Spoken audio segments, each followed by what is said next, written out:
Hey, everybody. I'm Zach, one of your hosts for tonight. And I'm Sumit, your other host for tonight. We've both been organizers for Seattle Ignite for a little while now. Zach, much longer than me. A little bit. But welcome to the very first Reignite Seattle. This Yay! is a whole new format. It's definitely an experiment. Um, as you all have also been quarantining, we've been trying to figure out what can we do. We had to cancel the last Ignite that was supposed to happen in June, and we're trying to figure out what could we do that isn't just putting uh, an Ignite event online, because that we weren't particularly enthused by that idea. Exactly. I think we're all in a few too many online meetings right now, and that just didn't seem like a good way to spend an evening. Yeah. And instead, we started thinking about, like, what are some of the questions that we get about Ignite? And people do often come to us a lot and ask, hey, what makes a great Ignite talk? Or how can I make sure that my talk actually gets in? And we thought that one of the best ways to do that would be actually to look back at some of the favorite talks we've had over the last few years and play them for people. Yeah. And for those who don't know, Ignite Seattle is a nonprofit. We're a 501c3. And part of our mission is not just putting people on stage, but is actually teaching people about public speaking. And so we were trying to think, what could we do that would be unique to an online event that we couldn't really do in person? And one of those things was interrupting people. I was waiting for an interrupting cow joke. um, and so what we're going to actually do is we're going to play some of our favorite videos back, but we're going to pause them a couple times throughout the Exactly. video, and we're going to break them down, and we're going to talk a lot about what makes them tick, what makes them work, what is something that was really powerful or really subtle, but really interesting that one of the speakers did. And so we're going to get to sort of provide some commentary on the videos as we go. Exactly. And as Zach was saying, this is really core to the mission that we have as Ignite. And for those who have been to our events, you've seen our mission statement many times. It's to share diverse and challenging ideas through the power of storytelling to a growing community of open minds. And to really get that diverse set of ideas, we need to have that educational component, because we really want to train the next generation of speakers, which is all of you, to come up here and give that next amazing talk to share with our audiences. Yeah, we've before every Ignite event, we do a speaker coaching session and then also a dress rehearsal. And throughout both of those two in-person events, we provide a lot of education. But something but we're only able to touch 12 speakers per Ignite cycle. So there's 3 events a year, so 36 speakers a year is not that many. So we've been trying to figure out different ways to spread some of our educational content about how to become a good public speaker to way more people. We did a lot of in-person public speaking training classes that one of our previous hosts and one of our organizers, Scott Birkin, tends to Scott run. Birkin. Scott Birkin, who I believe is on the live stream, probably trying to troll us. Um, and so this is the next in the line of those experiments, something that's really kind of unique that we can do here. Yeah, and one thing to bring up that that makes our jobs and your job even harder is that when we're picking these talks, all we get to see is just this one paragraph abstract that folks Yeah. send us. And we're going to open that up a little bit too, to kind of talk about how the talk and the abstract relate to each other, and kind of what we try to figure out from looking at those abstracts, and a little bit of how we arrange those, pick a set of talks and arrange them together to actually create a show. As the most stressful part of well, I'd say it's the second most stressful part of the entire Ignite experience, aside from being the person running the laptop that all the slides are going off on. That's usually my job, and that's definitely the most stressful experience. But the second most stressful experience is figuring out, we've already figured out which talks we want, but now what order do we put them in to make sure that the emotional arc of the night flows really well. Exactly. And And speaking of emotional arcs, we do have a theme for tonight. yeah, And tonight's theme is surprise. that's right.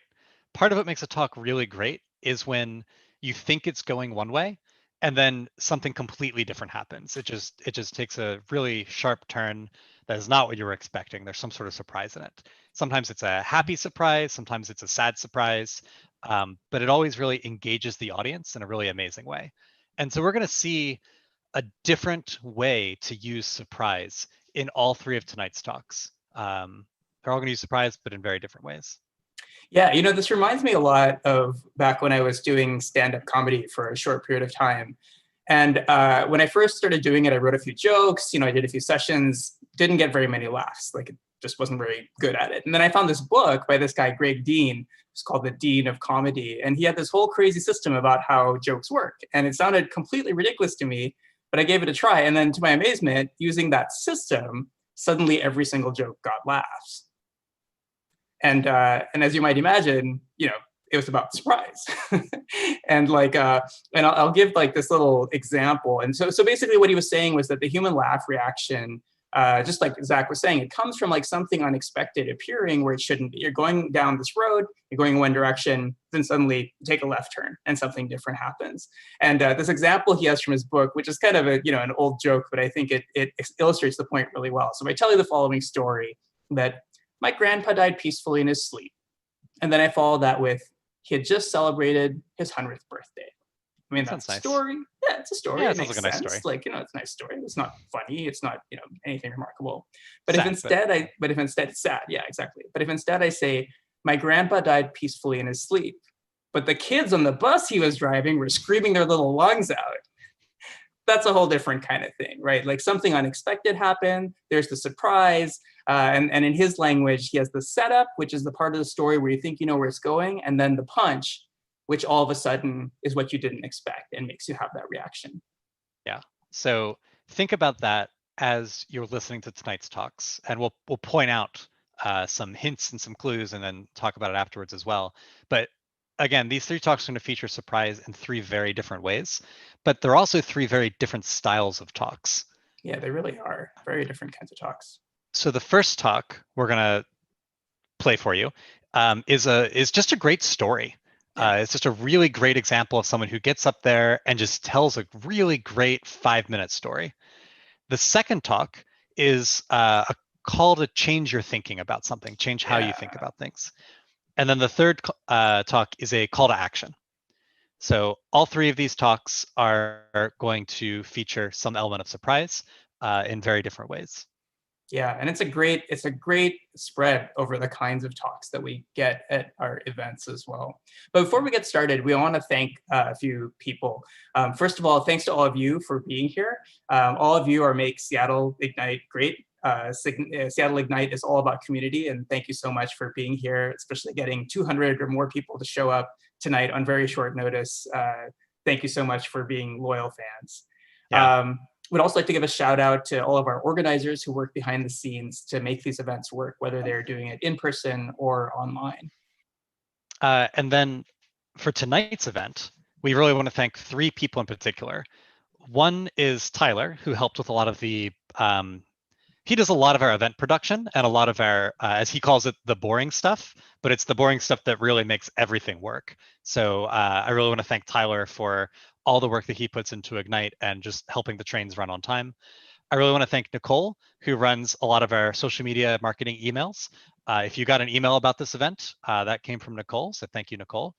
And then I really want to thank Maurice, who you can't see, but Sumit and I can see. She's our engineer for the night. She's running the live stream.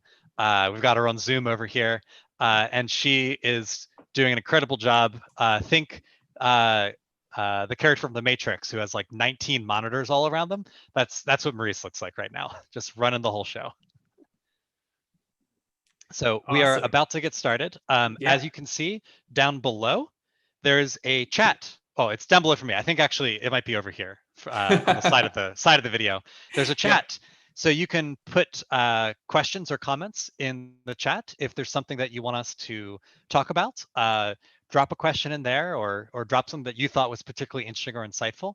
And we will keep an eye on it throughout the night and respond. Exactly. So let's with that, let's get started and move on to talking about our first talk of the night, which is Craig Plain. Yeah. So Craig spoke at Ignite Seattle 41. His talk is called "How My Life Changed Over the Skies of South Korea." Yeah, this is really one of my favorites from our most recent event. I mean, it's just such a great story, and he tells it so well. Like, it's just, packing a really, a really great story and a really great demonstration of storytelling into 5 minutes. Just really love this talk. So this talk is going to be our story talk. It's also a great example of how to do a lessons learned talk really well. We get a lot of pitches for talks that are called something like the 6 things I learned from biking across the country. I'm just making up a talk. And we tend not to pick those talks because they tend to be kind of surface level. They tend to be kind of cliche sometimes, the presentation of them. I'm sure that the person who had that experience had a really powerful, meaningful experience, but when it's framed as here's 6 life lessons I learned, it doesn't translate well to the audience. Craig, on the other hand, does a superb job at telling a story and then imparting some words of wisdom and some things that he learned at the end. So keep an eye out for that. We'll circle back to it in our post talk wrap up. But drop your comments in the chat, and Maurice, let's roll that video.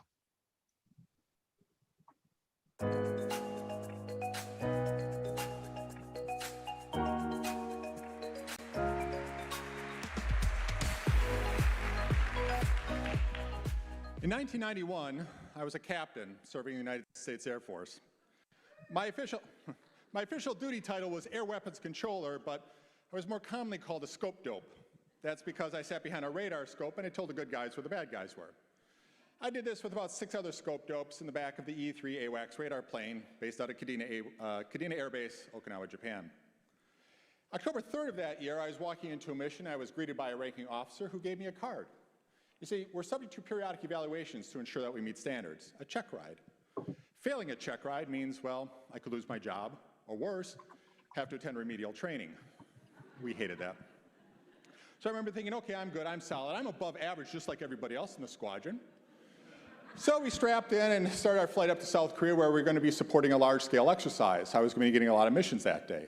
The second mission I was actually looking forward to. It was a close control mission. That meant that me, as a weapons controller, got to tell the pilot everything. How fast to fly, how high to fly, when to turn, how much to turn. We didn't get a lot of chances to boss pilots around like this, so we kind of enjoyed it. Additionally, it was going to be a faker mission, which meant we were going to be partnering with the South Korean Air Force. I was going to be taking one of their older F-5s, sending it out over the water where it become a fake North Korean invader. I would then scramble one of the newer F-16 Falcons to conduct an intercept, roll out behind, visually identify, and simulate shooting it down. It was like a live-action video game. These were a lot of fun.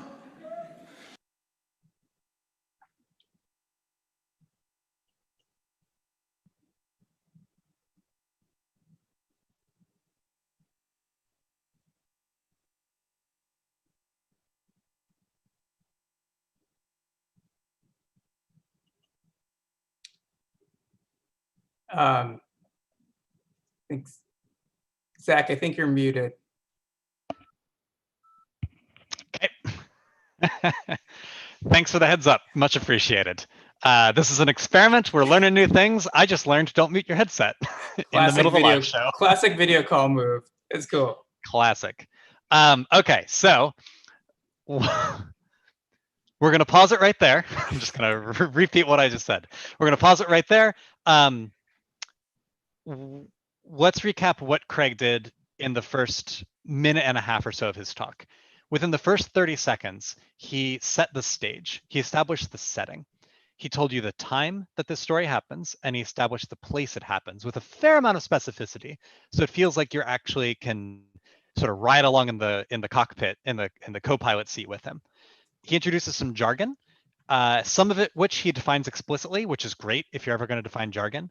Some of which he doesn't define explicitly, which I think works in this case because you can figure out what it means just through context. So that was really good. And then another about 15 seconds later, at the 45-second mark, he establishes the stakes. So the stakes are the most important part of any talk, whether it's a story or a presentation at work or any sort of presentation or talk. His stakes were he was handed a card. It's an evaluation to meet standards. And if he fails, that means he loses his job or has to go to remedial training. So now you understand why this story matters. As an audience member, as a listener, you are you know why you should pay attention. You know why you should care. You know why Craig thinks this story is important, and you're sort of invested and want to see how it all pays off. And then for the next 30 seconds or so, he starts to establish the setup for the story. So referring back, Sumit, to your joke example, this previous stuff was sort of the background, the background, and then he establishes the setup. Yeah, a couple things about that. I mean, that I think are, that's right on. And I think it's funny, a lot of like back in high school English class, right? Like when they say like, hey, when you're gonna have the speech, like tell them what you're gonna tell them, and then you tell them, and then tell them what you told them, which is kind of right, but not really right. What's really right is tell them why they should care about what you're gonna tell them. Yeah. Tell them, and then remind them why it's so important, why they care, and that's all about setting up the stakes. And I think that even given that, though, it's easy and sometimes effective to just make that the stakes just a bulleted list, have it be a little bit dry because it's okay, you're just setting up the story. But I think Craig does a wonderful job of even making that part, that setup part, fun. Like he's got his little jokes about scope dope and this and that. Like he just keeps it live and engaging, even while he's just kind of laying the foundation for the story. And even though he sets the stakes up as he loses his job or worse, and you're like, wait, what would be worse than losing your job? It's like worse? Remedial training, and you're like, not remedial training. So the audience is super bought in at this point to Craig's story. So exactly. I'm not going to mute my headset. And Maurice, why don't you roll the rest of the video, and we'll check back in a few minutes and see what happens. So the mission came up. I got my faker out over the Sea of Japan. I got him turned around. He is set. I should not have to do anything more. I scrambled my Falcon. After checking him in, I hear Hangul on the radio. But he's sitting next to mine, happy to speak Korean, and says, hey, Gold Star, just change the heading of your faker. That's odd. So I radio a correction, and then I hear Hangul again, and now my Falcon is taking a different vector. This leads to a flurry of activity of me on the intercom with the mission crew commander asking her to get on the horn with Gold Star, the Korean control facility, and getting them to step down. In the meantime, I turn my attention back to the aircraft, where the situation is rapidly deteriorating. You see, two people talking on one frequency means we're jamming each other. Pilots aren't getting any calls. And when one of us do get through, we're giving conflicting commands. When Gold Star finally does shut up, I am faced with a scope dope nightmare. My birds are 10 miles apart, and they're pointed nose to nose. The technical term for this is FUBAR. You can Google that. So I've got two options. One, I can call knock it off, the sensible thing. Get home, everybody safely, stop the fight, probably fail my check ride. Or you know what, the Falcon's a pretty agile bird.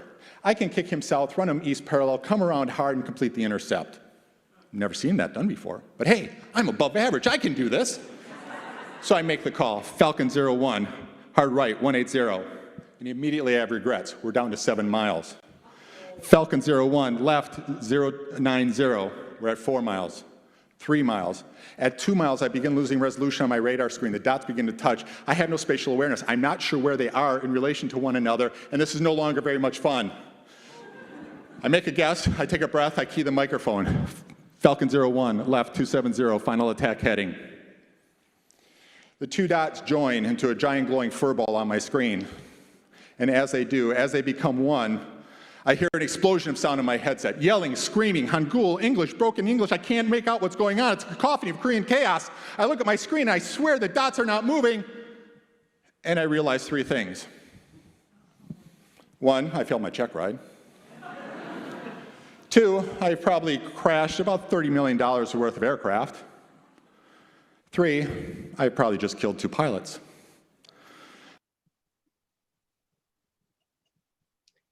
So this is one of those points where, it's like you can kind of hear it. You can kind of hear it through the audio in the recorded talk.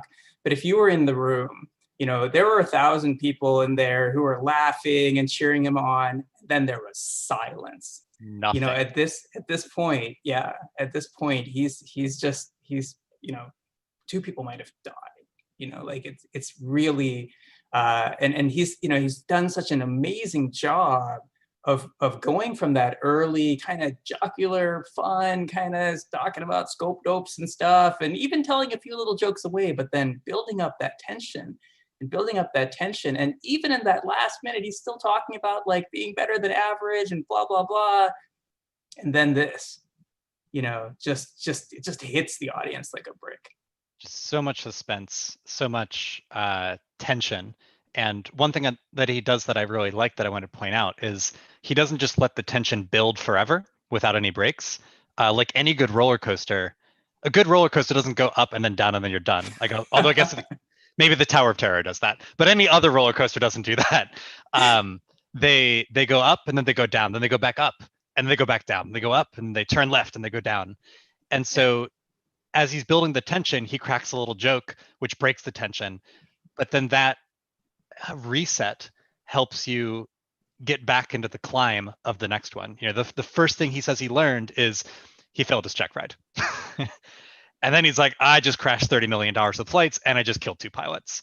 And that back and forth between breaking the tension and building the tension is just masterful here.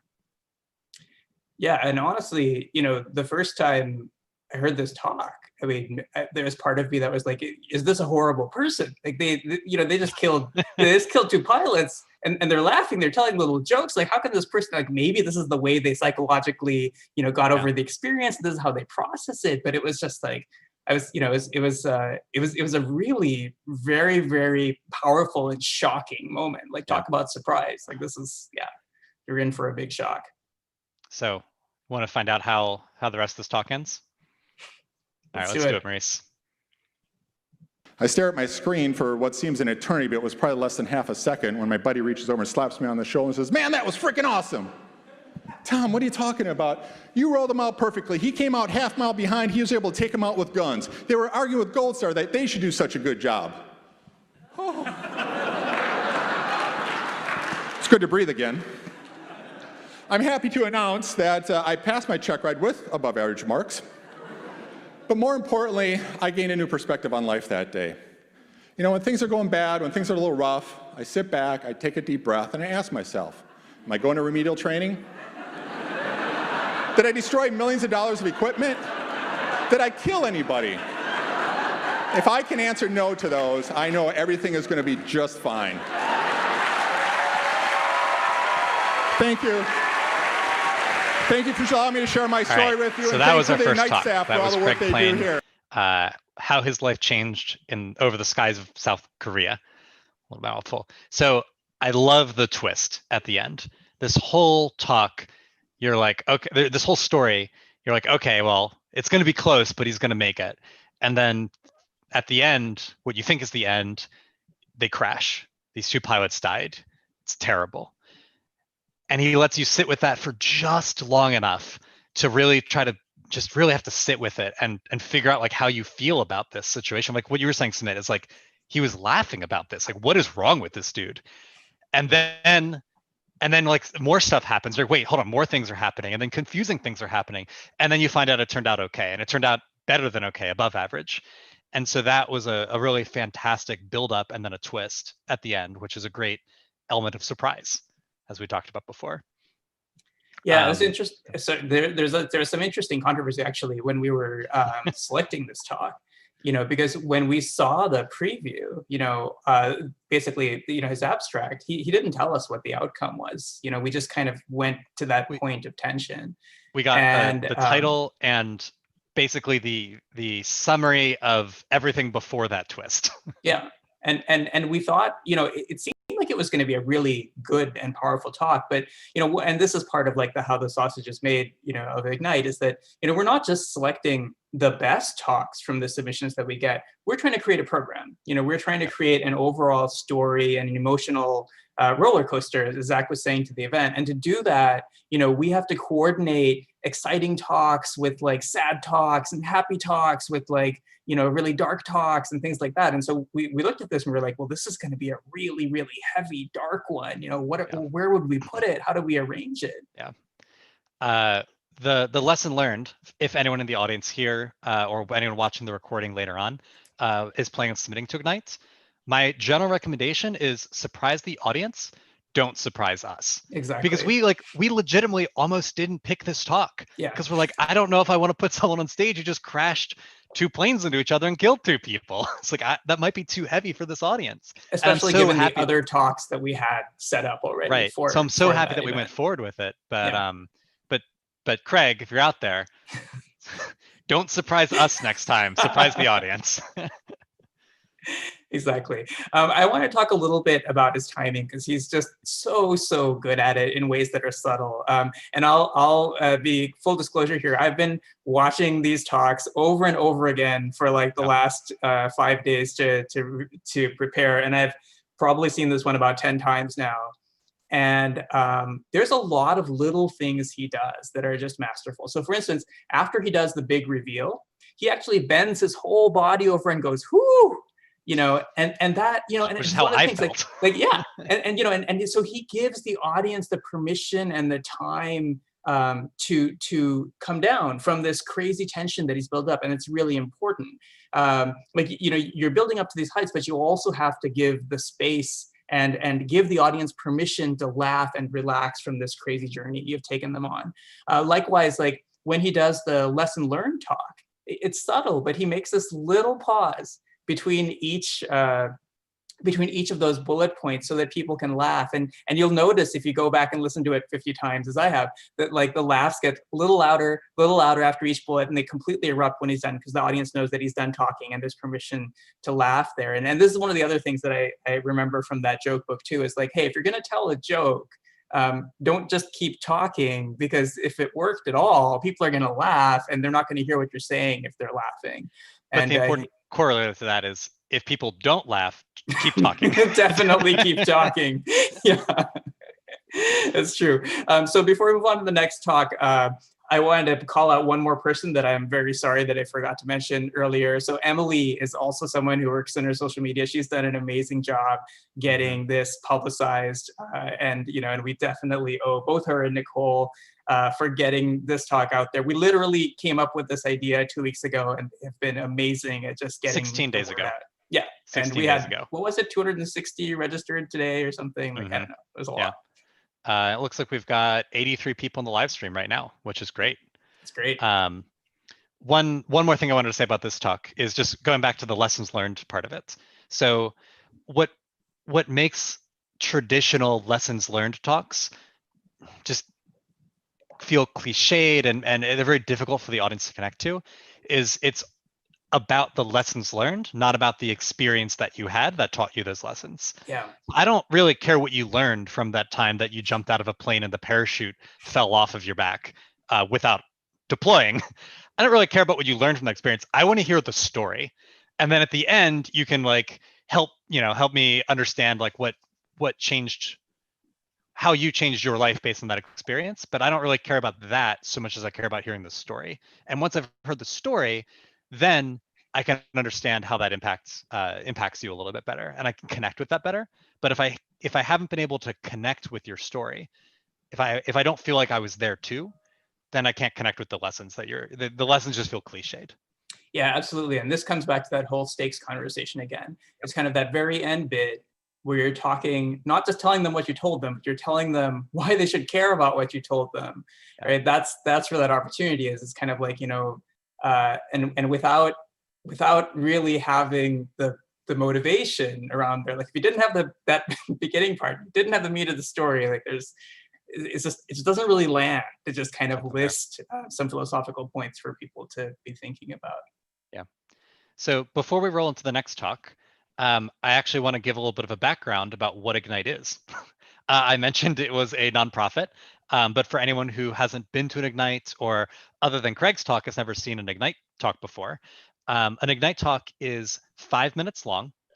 It is exactly 20 slides, and those slides auto-advance every 15 seconds with or without you. So it is a very fast-paced talk, and it requires a lot more practice than you think. We have people who are professional speakers. They've done keynotes, and they've flown all over the world to give talks before, and they'll give 60-minute lectures or 2-hour presentations at some conference, and they consistently say the 5-minute Ignite talk is the hardest talk they've ever done. But on the other hand, we have people who get up on stage at Town Hall Seattle, which is a venue that holds 950 people, who have never given a talk in front of an audience before. And they do incredible because the Ignite format gives them these guardrails. And the Ignite format, if you listen to it, it teaches you how to practice. You've got these 20 slides, they're 15 seconds each. All you have to do is practice your talk in little 15-second chunks and then flow those chunks together, and you've got your story. So that is what an Ignite talk is. Ignite Seattle has been around since 2006. We've done 43 events.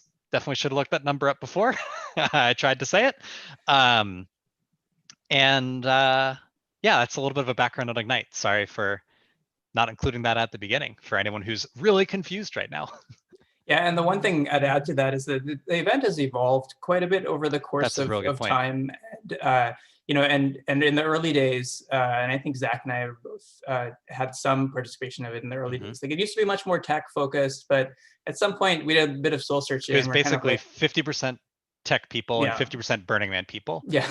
And that was largely because of Brady Forrest, who was one of the two people who started Ignite. And he was in the tech industry and had a lot of Burning Man friends.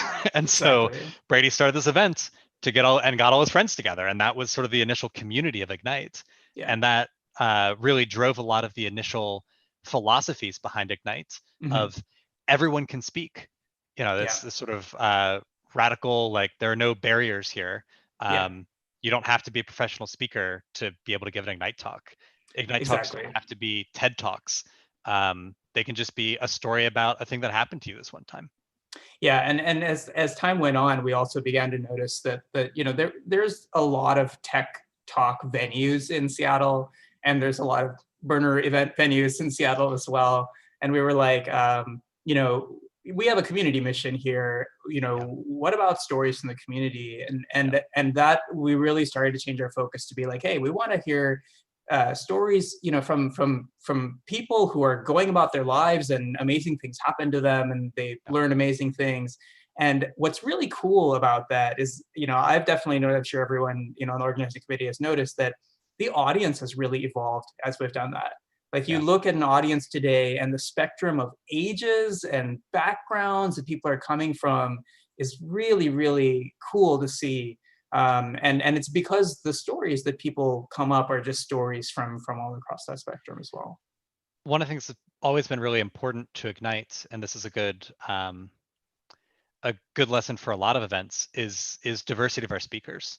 And we, even from the very beginning, we had a rule that was about 50% of our speakers at every event should be women. And when we started that,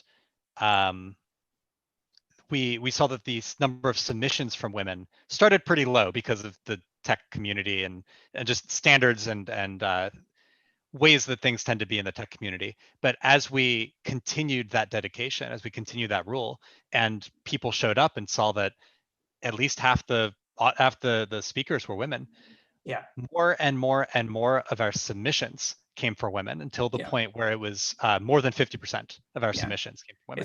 It's a great illustration of how much representation matters. Like, you see people up on stage that look like you, and all of a sudden it's much more motivating to put your own story up there, and it's worked really well.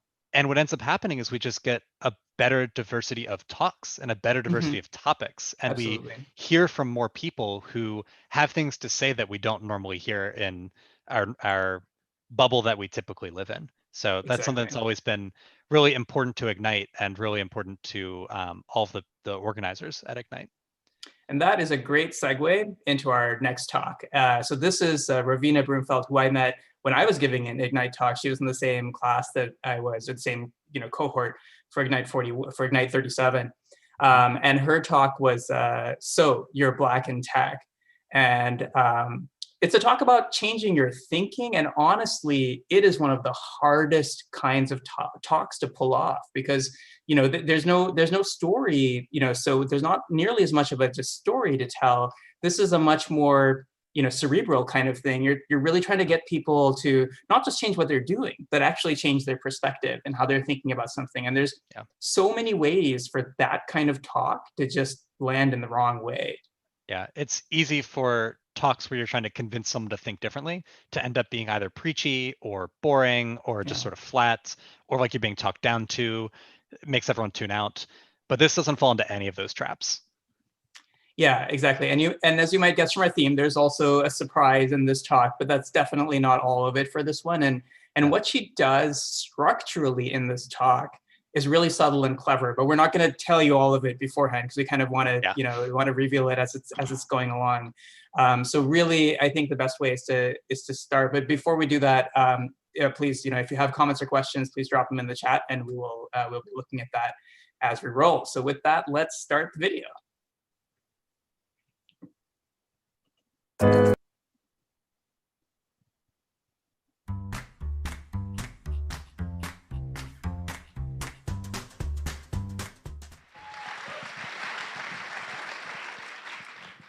So I'm a transplant to Seattle. So what that means is I moved here from somewhere far away. I'm from Chicago, the south side of the city. All right, okay. I'm wearing J's for me and for you guys.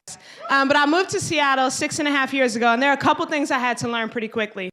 Number one, how to order at Starbucks. Foreign language, it took me 6 months to do it, but I first ordered a grande caramel macchiato. The second thing I learned, which I don't drink anymore, is what is an IPA? Not to drink it, but what that acronym actually means. And now I can never forget. In India, I don't know. Something that's super important to being new to a city and being a transplant is getting to know people, trying to get connected. So when you're doing that, you're on the circuit, there's always two questions. Where are you from? Where do you work? I told you where I'm from. We got that, right? Chi-town. Okay. Where do I work? I work at Amazon. So when people... All right. So we're going to stop here. This is sort of the end of her introduction of her talk. And I just want to recap what's happened so far. We're not going to dive too deep into it. So she started by talking about meeting people. She's talked about building community. She talked about all the different things that she's been doing. And then she makes a lot of references to things that help her connect with people and help people connect with her. And not necessarily the whole audience, but at least small groups within the audience. She says Chi-town, wearing J's for you and me. She talks about Starbucks in both a positive way and then like kind of a playfully negative way. So you kind of get both sides of that coin there. And it feels like everyone's able to connect with her. She's getting us on her side. It feels like we're kind of friends now. Like we know a little bit about her. We have some sort of personal connection to her. And that is not usually how we recommend people start their Ignite talks. Because at this point, I'm 1 minute and 8 seconds in. I don't know what this talk is about. I have no clue what this talk is about. It works really well here, and we're going to come back to the end of the talk. So let's... I just want to say that there's, again, from having watched all these talks 50 times now, there's little things she does with the timing that are so cool. And I recommend kind of going back to this talk and watch them. So in particular, like, for instance, she talks about the caramel macchiato. She goes on to the next thing, and then she says, I don't drink them anymore after she started the next thing, which is super hard to do, but have it make sense. And she does it. And it's really, really cool the way she makes that timing work. And I was like, how did she do that? Like, she did that and it made sense. Like, how did that work? And I had to go back and like watch it 3 or 4 times. It's really cool. Like, she has a real knack for making that land. Yeah. So yeah, let's roll. People get those 2 questions, those answers from me. They're like, wow, so you're still here. Like Seattle or Amazon? Both. Like, oh, okay.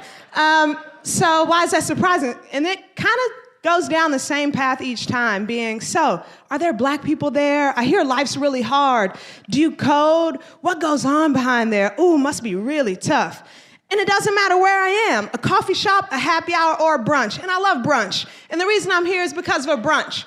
I was at a brunch a couple months back, and it was called Black Babes Doing Cool Things type of brunch. So I'm like, yeah, this is for me.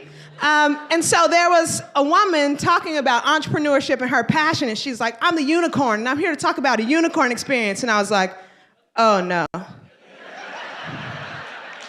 I am not a unicorn. And it's one main reason, if you remember one thing, unicorns are not real and they are fantasy. When you see one, you might want to touch it. You might even think that it's such an exceptional thing and so rare that you'll never see another one again. And you might even want to take a selfie. Please don't have that reaction to my existence or any of my peers who are moving and making waves for themselves in the tech industry.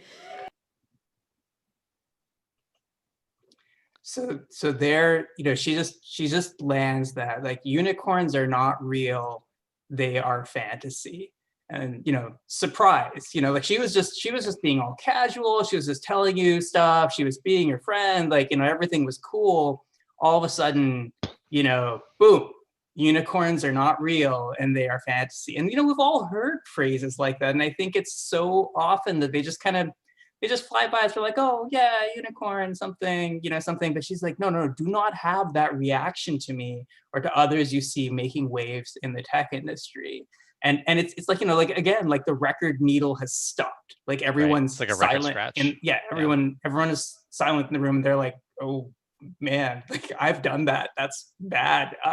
And she set people up then at that point to really jar them, getting them to sit up and be like, well, what should we do? Like, what should we do instead? So she's really like, she's now set it up so that she can answer that question. But yeah, again, was one of those things where if you heard the energy in the room, like she's that after that segment, just people are silent. They're just like, What do we do? Yeah, let's should we keep rolling? Keep going. Let's see where it goes from here. Instead, let's talk about how you should react to someone who is rare in a space. And maybe that's you, or maybe you're on the other end of that conversation. So how should you feel? The first thing you should recognize is that we are people who've been taught how to dream. We had to first ask ourselves, why not me? And that's a very difficult question to answer. So you often had to have someone else believe in you before you began to believe in yourself, whether that was painting things, building things, going outside, learning how to code, which I'm not an engineer, I'm a finance major, in fact. But the next question you had to ask is, why not now? Everyone who's in that room as a rare or an only decided that now was the time, is an extremely action-oriented person, and decided to maybe not wait for an example. These are people that you can take a chance to think about, that they've asked these questions and pushed through them and decided that it's now their moment to act. And so when you see that only in a room, take a second and also realize they know they're the only. Trust me, as I told you, I studied finance and there were maybe 3 Black women in my private university, and I was like, wow, I cannot take this as a career path. But instead of recognizing the only in that microscope, we can really benefit from recognizing that there are some unique parts of their perspective that will help us branch out, but also there are some commonalities that can bring us together if we remain curious about each other from a point of trying to learn rather than curious because your fantasy or magical. So take a chance and say, hey, why are we here?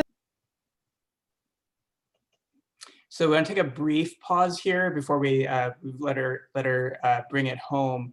And so here she's answered that question that she set up, right? She's like, okay, they know they're an only. She's like, look for the commonalities, right. Move towards the positive ways to connect, think about the perspective that they're bringing and think about the common ground that you have with them. So she's kind of like, she's laid out like, this is why, and this is what you should be doing instead. And everyone's still, in rapt attention. They wanted to get that answer, and she's delivered that answer. And then the way she closes it is also just brilliant. So I think let's just roll and kind of watch that last bit, and we can see how it all connects together. We're in the same space together. How can we benefit? How can we do things and move forward in a way that's best for all of us? Because eventually you go from being the only to one amongst a few. And now if I'm a unicorn, can you be a unicorn? Can we both be here and be unicorns? I'm very uncomfortable by this, right? So the idea of being a unicorn is counterproductive for all of us. We are not unicorns. There are many people in spaces that had to start as an only. And the best way to move from being an only to being a part of a group is the same way as you move from being a transplant to being a local. You need a sense of community, right?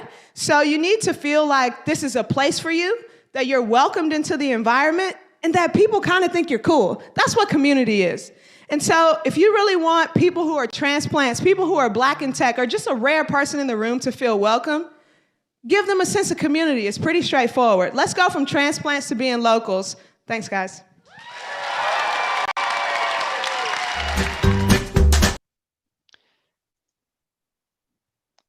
So now that that's over, let's go review what she did in this talk. She didn't beat us over the head with it, but what she talked about at the end is what she did in the beginning. Yeah. She established herself as part of this community, and she established her own little micro communities within the audience of people that connected with her and that she could connect to. Yeah. And I just think that is so cool.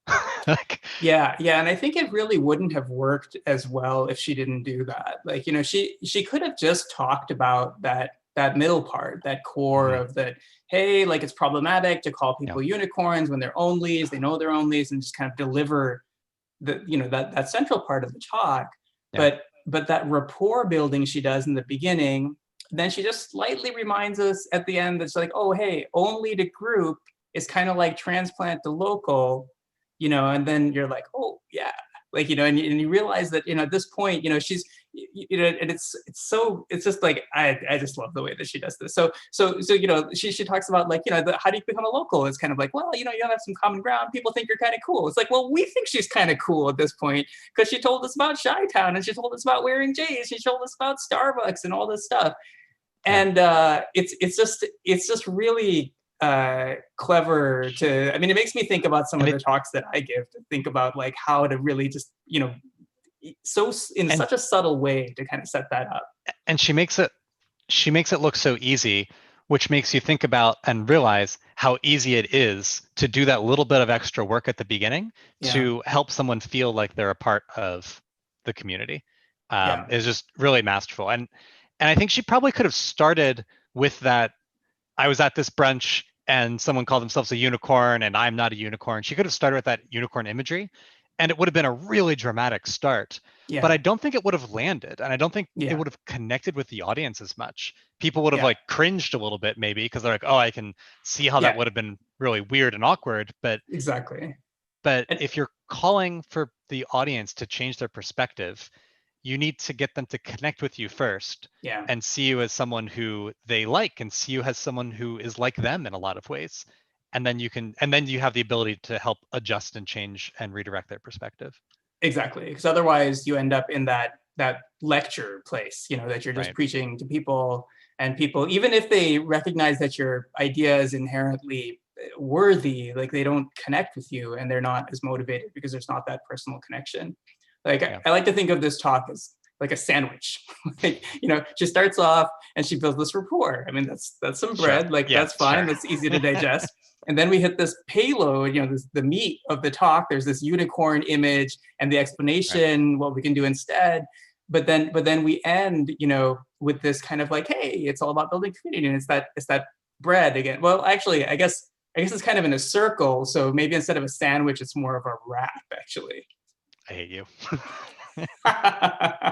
It's terrible, but it is a good analogy. And Rovina's talk really was a masterful example of using your talk to reinforce the point of your talk in a really subtle way, but it's just really, really great talk.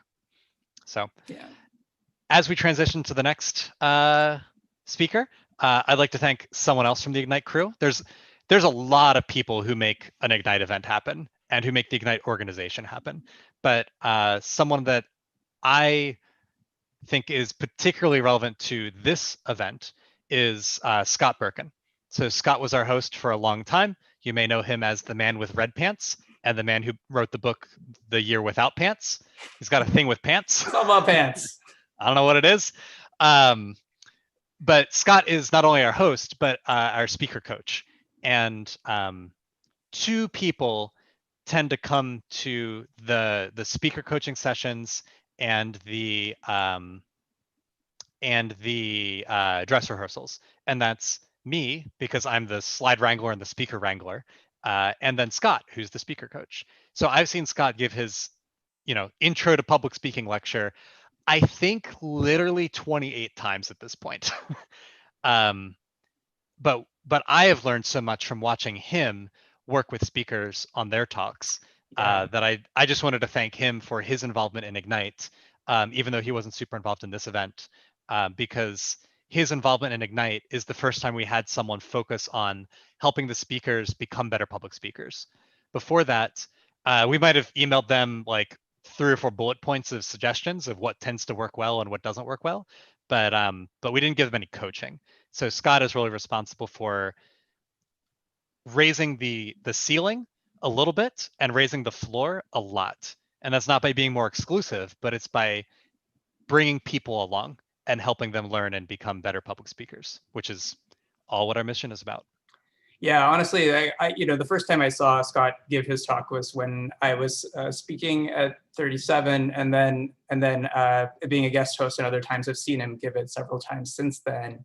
And as someone, I think most of us on the committee, have done a lot of public speaking, but when I watched Scott give that presentation, I was like, wow, this is some quality coaching right here. Like, people would pay good money for this. So people do pay good money. If you want to hire Scott for your company's next training session, that's true. He does. ScottBergen.com. Yeah, that's true. And with that plug, why don't we transition to the next talk? That sounds good. Sounds good. Yeah. So our final talk of the evening is Mary Purdy, and her talk from the Ignite Seattle 40, which was saving the planet with your fork. And I'm already regretting my sandwich analogy now, because I feel like we're going to get some food advice here and I'm going to feel bad. So this is the third type of talk. This is a call to action. So Craig told a story, Rovina tried to change how you think, and Mary is trying to change how you act. She uses surprise in a very different and very obvious way. And she uses it a couple times. So before we roll, I want to just say one final suggestion as you're watching. Pay close attention to the slides. They're simple. For the most part, they're optional and you don't really need to see them, but they add a lot to the talk. But there's a couple times when they play a key role in surprise, but not in the way that you would think. So any comments, drop them in the chat over there, or maybe it's over there. I'm not really sure which direction I'm pointing here. I think my screen's mirrored. Maurice, let's roll it before I embarrass myself any further.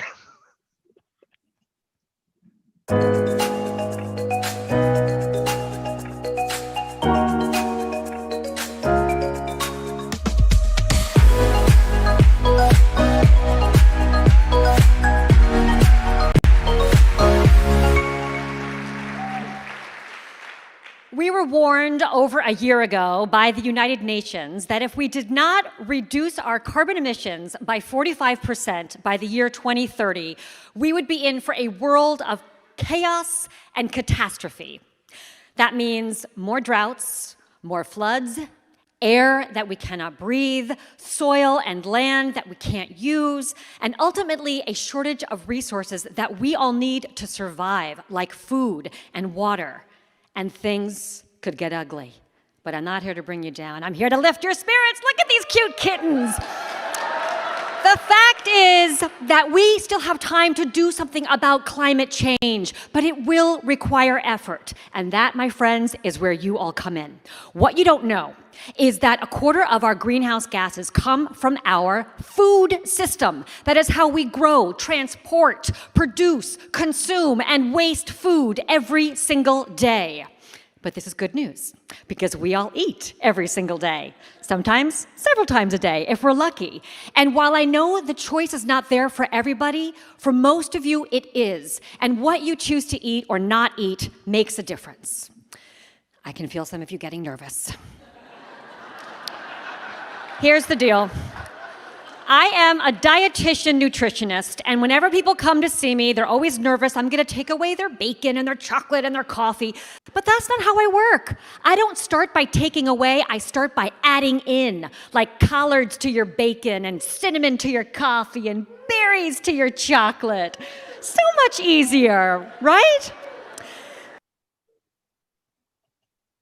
Okay, so there's a lot that happened in those first 2 minutes. So she was setting up the stakes, and again, she did it in a very entertaining and fun way. Right. Like, you know, she's switching between different levels of drama. She's going to doom and gloom, and then you might be tuning out. So then she gives you unexpected kittens, you know, and then brings you back. Surprise kittens.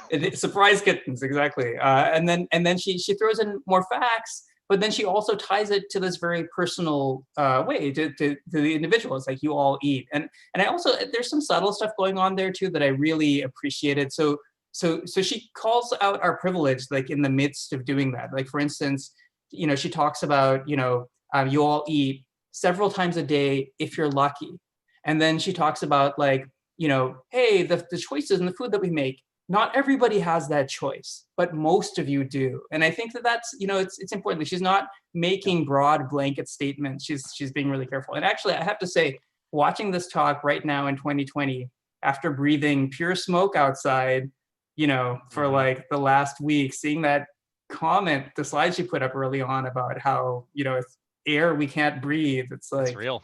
Yeah, it's real. Yeah. So one other thing I want to call out that she does around the 1 minute 30 mark,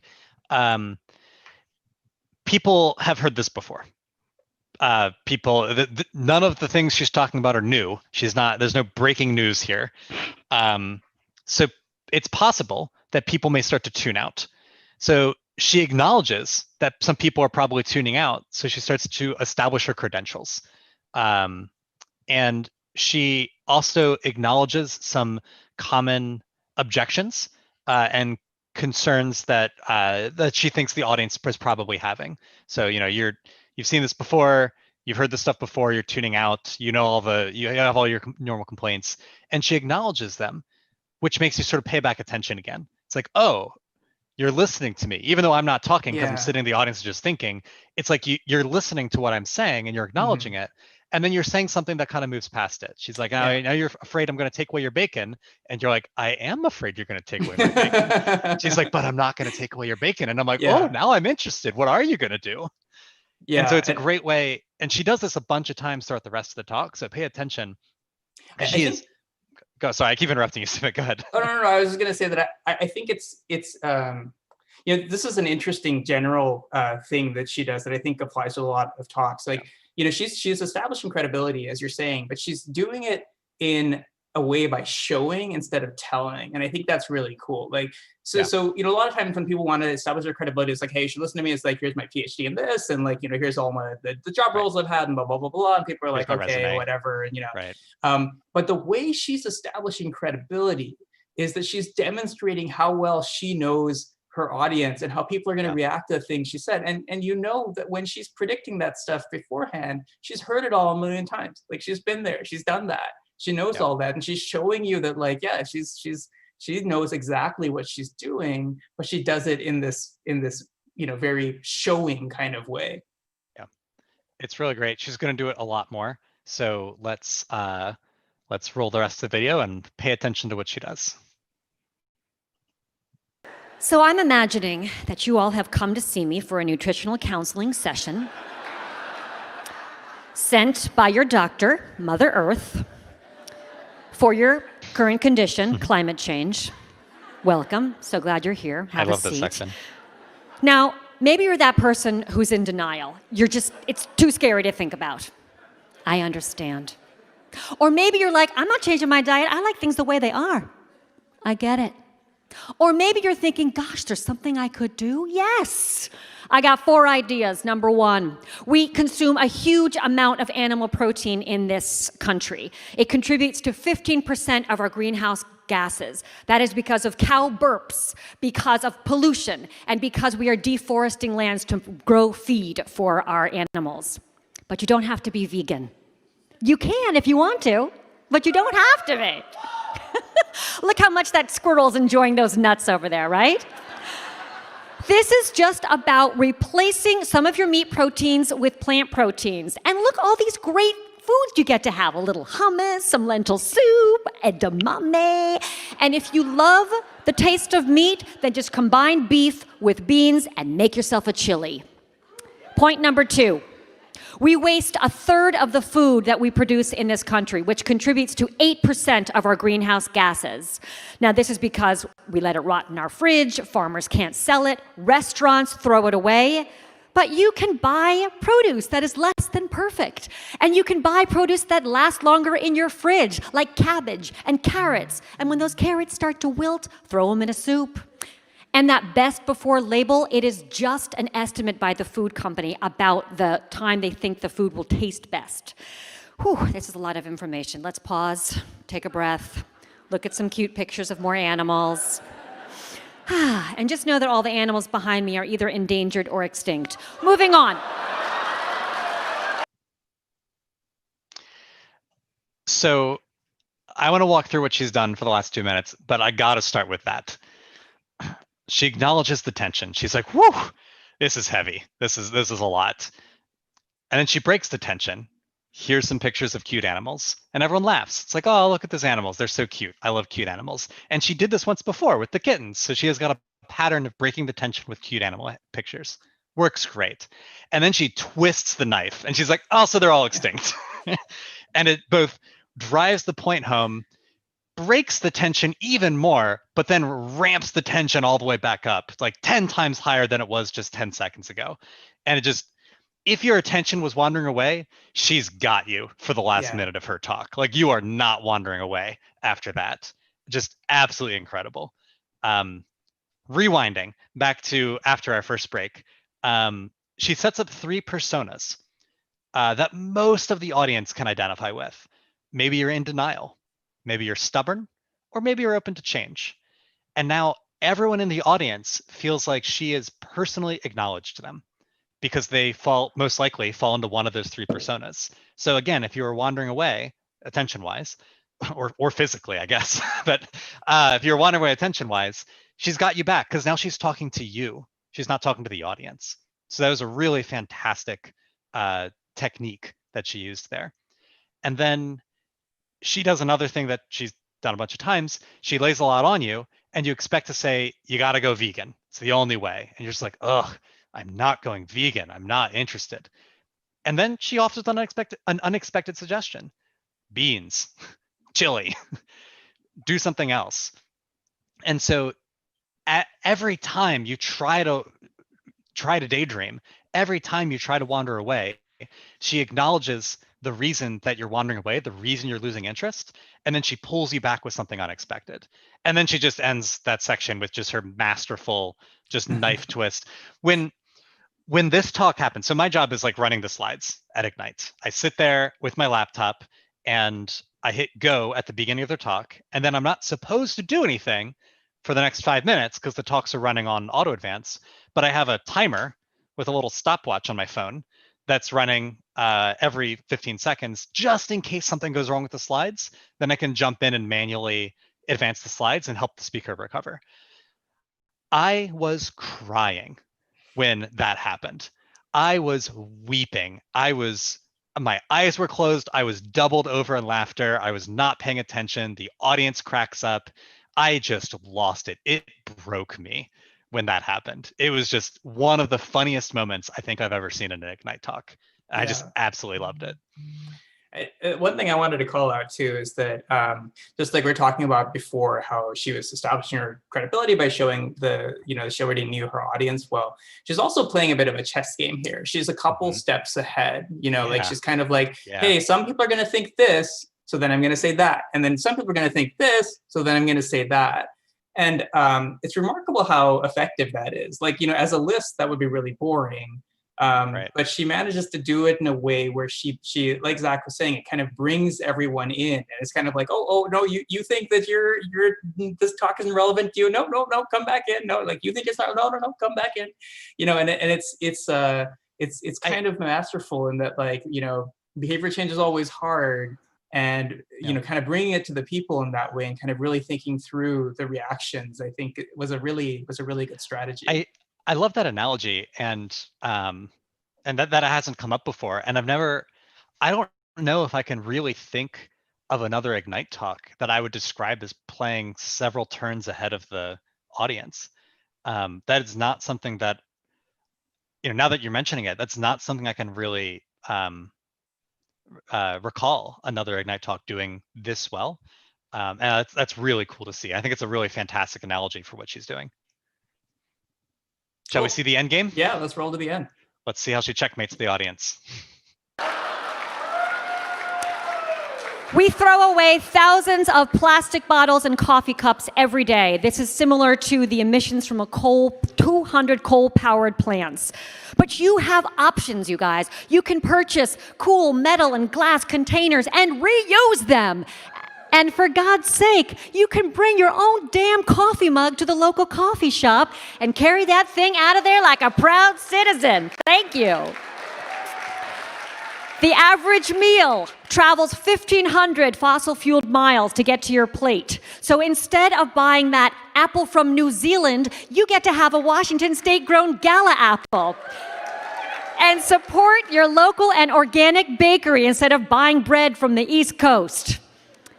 In summary, make some chili. Buy a funny-looking cucumber. Reuse your containers. And support sustainable agriculture. And remember, you can use that bamboo fork that you just purchased to call your representatives. Because while individual change is awesome, systemic change is going to be what makes the difference. Thank you.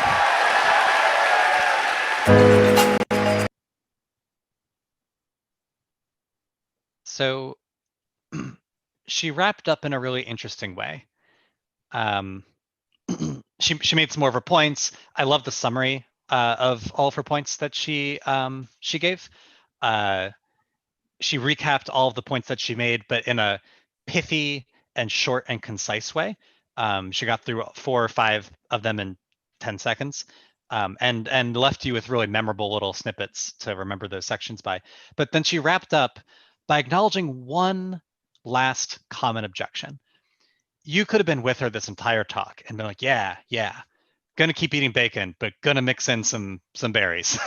Gonna decrease the amount of meat I eat and gonna buy more local stuff and decrease carbon emissions from transportation, I'm with you. And if she just stopped there, I think about what would have happened after Ignite.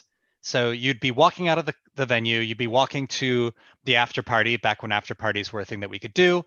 And you'd be talking to your friends and they'd say, what was your favorite talk? And you'd be like, oh, I really liked the food talk. And they're like, yeah, I really like that talk too. But, it doesn't really matter because like one person can't have that much impact because there's all these systemic things that one person can't really influence. And you'd be like, yeah, that's true. That's kind of a bummer. So I really like that she acknowledged it. She says, there's all the stuff that you can do as an individual, but there's also all this systemic change that has to happen too. And I think that she didn't go into that at all. She didn't touch or talk about at all what that means or what that includes.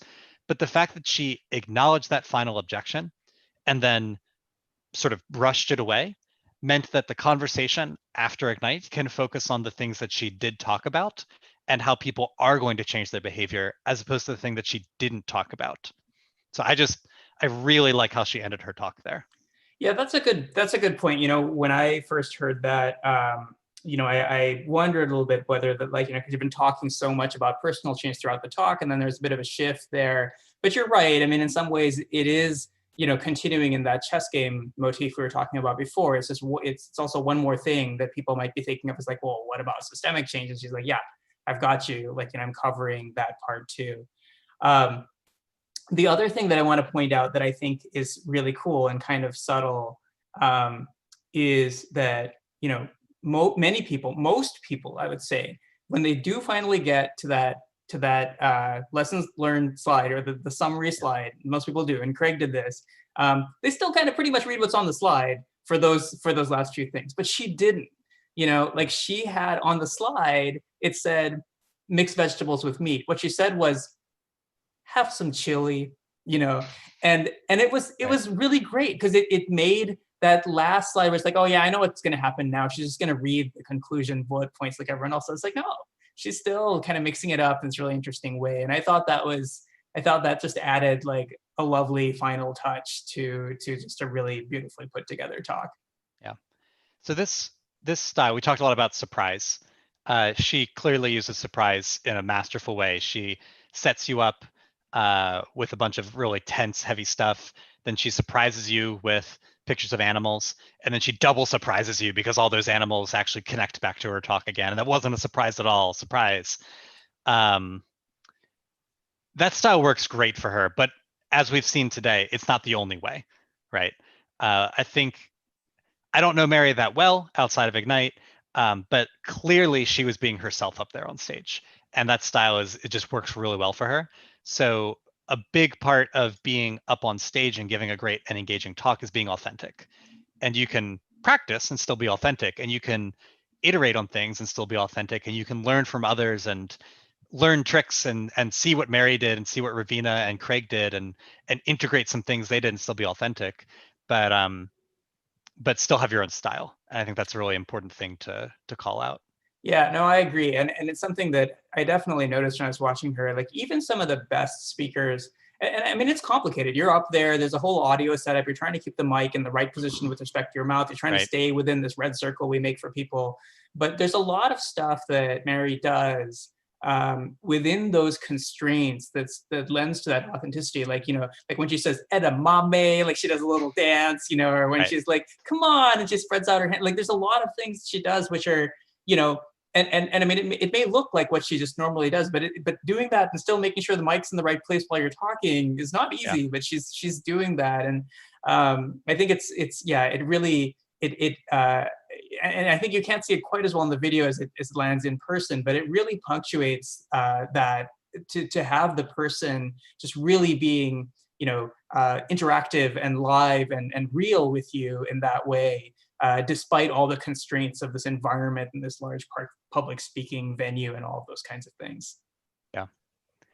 So that was our third talk of the night. We were going to do 3 of these. We had no idea how this event was going to go. I think it's been going pretty well, but you know, you all tell us. Before we wrap stuff up, I want to ask the audience one more time. If you have any questions, drop them in the chat. If you want us to talk more about something, if you have a question about something a speaker did, this is a great time for us to answer your question and talk about it a little bit. So do that now. And while you do that, there's one more person I want to call out. Like I've said a bunch of times, so many people involved in Ignite. But if you like this behind the scenes look at how these talks work, you might also like a behind the scenes look at the speakers themselves and what brought them to Ignite and diving more into their stories. So Ignite has a podcast. I don't remember how many episodes we have. I think we have like 10 or maybe even 15 episodes out or so. It's available anywhere podcasts are available. It's called the Ignite Seattle podcast. Dan, one of our organizers, is the host of that podcast, and he interviews our speakers for about a half an hour. And he starts by playing their talk uninterrupted, unlike us. So you get a good sense of he's nicer than we are. He's nicer than we are. So you get a good sense of what their talk is like uninterrupted.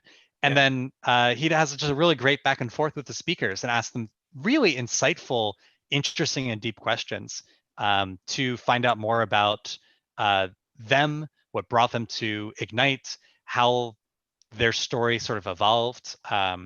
I really like listening to it. It's one of my favorite podcasts.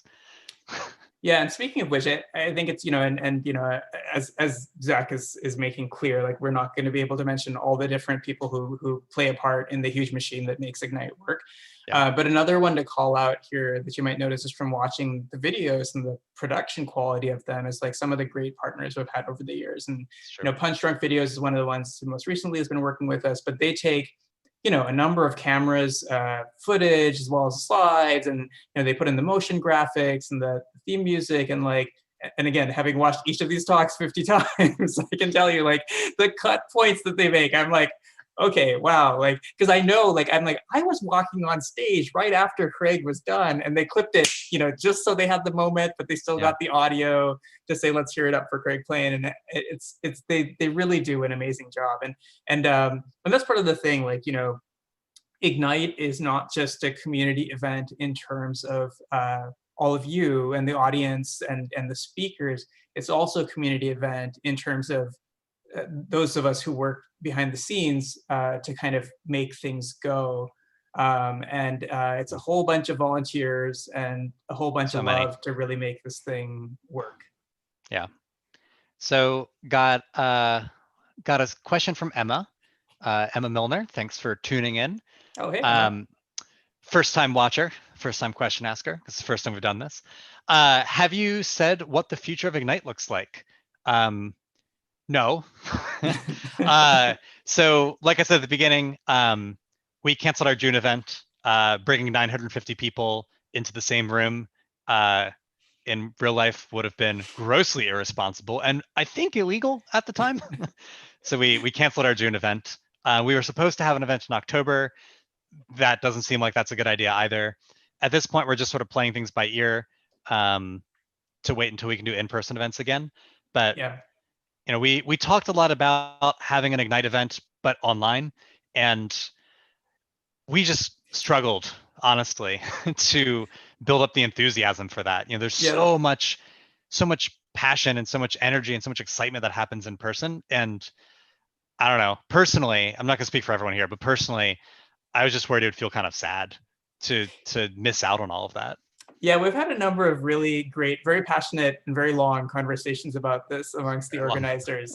And one of the things that I think the part that was unanimous was that like, we gotta do something different. Yeah. Like, you know, we can't just make this yet another, you know, Zoom recording. It's gotta be something different. Right. This is one attempt we're making of doing something like that. But we've had other ideas. There's this, you know, VR things we've thought about. Like, there's a whole bunch of crazy ideas on the table. Loves his VR like, thing. I do. I'm a big fan of VR. Like, everyone thinks it's dumb, but like, I think it's pretty cool. But you know, like, and maybe we'll all be like, you know, Pokemon and, you know, have like an epic battle. Like, that's what the next Ignite will look like. We have no idea, but we will definitely continue to experiment because that's part of what, you know, just like, you know, the event has evolved continuously in its history. This is a time that we're going to be evolving significantly too. We have a library of over 500 Ignite Seattle videos, and I don't know how many. So Ignite is not just in Seattle. I keep saying Ignite Seattle instead of just Ignite. Ignite is actually all over the world. It started here, but it's now spread to hundreds of cities across the world, and campuses and big and small, everywhere you can imagine there's been an Ignite, except Antarctica and space. If you have any connections that can make either of those happen, please contact me. Let's talk. One of my goals with this experiment was just to throw something together quickly. Maurice has done an incredible job making this more than just me screen sharing Zoom. I love the production that's gone into this. If you all think this went well, let us know, and maybe we can do this again. You know, we have 497 other videos in our library, and there's videos from all the other Ignites around the world too. And I'd love to actually see other Ignites do this as well with their videos and start to produce content that's both entertaining and educational today, but that then people can use later on when they are about to give a in-person Ignite event in the year 2040, when we're all allowed to go out of our houses again. And I think just to give another shout out to Maurice, like, so just so you know what's happening behind the scenes, Zach and I both have like 50 windows open on our computer and then, in order to make this work. And then Maurice has about 100 different windows open on her computer. And we told her like, oh, Maurice, you know, can you click on this and then make a hand gesture and kind of point at us so that we know when we should. Every time Maurice pauses, she goes like this. So we know when to start talking, because I've got the stream up, but the stream is delayed by 5 seconds. So we're trying to like preempt the lag. There's a lot going on in the background, and just huge thanks to Maurice. They're amazing. Thank you so much for all you're doing. Yeah. Huge thanks to all the Ignite crew. Huge thanks to you all who turned out tonight to be a subject in our experiment. Really appreciate you coming out. Yeah. And send us feedback. You know, you can comment, continue to comment in the live stream as you're doing, which we super appreciate. But you can also find us on Twitter at IgniteC, Ignite SEA. And we're also at igniteseattle.com, where you can see all of our properties, as well as, submissions for talks and all those things when they appear. So yeah, we always love hearing from you in any form, and because Ignite is made of you. so it's we your just input. facilitate this thing. Exactly. It's your input and participation that inspires us and drives us to do these things. So thank you all. Stay safe out there. This is Zach and Sumit signing off. Good night, everybody. Goodbye. Thanks, everyone.